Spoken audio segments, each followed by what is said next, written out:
નમસ્કાર મિત્રો, આજે આપણે વિડીયોમાં વાત કરીશું વરસાદ અંગે, જેમાં 6 થી 8 તારીખમાં વરસાદ થશે ને વારંવાર કાળી આંધી આવી શકે છે જેવી અંબાલાલ પટેલ દ્વારા આગાહી કરવામાં આવી છે. તો તે અંગેના ન્યૂઝ આપણા વિડીયોમાં ચર્ચા કરીશું કે રાજ્યમાં કાળઝાળ ગરમી પડી રહી છે અને ઉત્તર પશ્ચિમ પવન ફૂંકાતા જોવા મળી રહ્યા છે અને જેના કારણે દરિયાકાંઠાના વિસ્તારોમાં અકળામણ જેવી સ્થિતિ સર્જાઈ રહી છે અને દરિયાકાંઠાના વિસ્તારોમાં આગામી 4 મે સુધી અકળામણ થાય તેવી સ્થિતિ રહેવાની શક્યતા છે અને આગામી 4 દિવસ પોરબંદર, ભાવનગર, કચ્છમાં હીટવેવની આગાહી કરવામાં આવી છે અને કાળઝાળ ગરમી વચ્ચે આગામી 3 દિવસ તાપમાન યથાવત રહેવાની શક્યતા અને 3 દિવસ બાદ હજુ પણ 2-3 ડિગ્રી તાપમાનમાં વધારો થાય તેવી શક્યતા છે.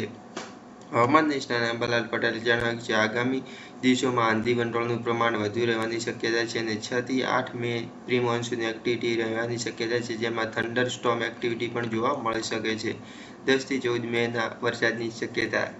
આ સાથે અંબાલાલ પટેલે જણાવ્યું છે કે ઉત્તર ગુજરાત ભાગોમાં, કચ્છ ભાગોમાં, અન્ય ભાગોમાં રહેવાની શક્યતા રહેશે અને 10 થી 14 મે પ્રી મોન્સૂન એક્ટિવિટી થવાની શક્યતા રહેલી છે, જેમાં મે મહિનામાં આંધી વંટોળ અને પ્રી મોન્સૂન એક્ટિવિટી શરૂ થવાની શક્યતા રહેલી છે અને જેમાં પૂર્વ મધ્ય ગુજરાત, ઉત્તર ગુજરાત, સૌરાષ્ટ્ર, કચ્છ અને દક્ષિણ ગુજરાતના ભાગોમાં 10 મે પછી પ્રી મોન્સૂન એક્ટિવિટી શરૂ થશે. ભારે ગરમી પડી શકે છે. અંબાલાલ પટેલના જણાવ્યા અનુસાર ભારે આંધી વંટોળ સાથે કેટલાક ભાગોમાં મહત્તમ તાપમાન 44 થી 45 ડિગ્રી થવાની શક્યતા છે, જેમાં મે મહિનામાં 2 સપ્તાહ થંડરસ્ટોર્મ એક્ટિવિટી અને કાળઝાળ ગરમી રહેશે અને કાળી આંધી આવવાની શક્યતા છે. વધારે પડતા પવનને કારણે અસર જોવા મળી શકે છે અને આ સાથે તમને જણાવ્યું છે કે કાળી આંધીનું પ્રમાણ વધવાની પણ શક્યતા છે.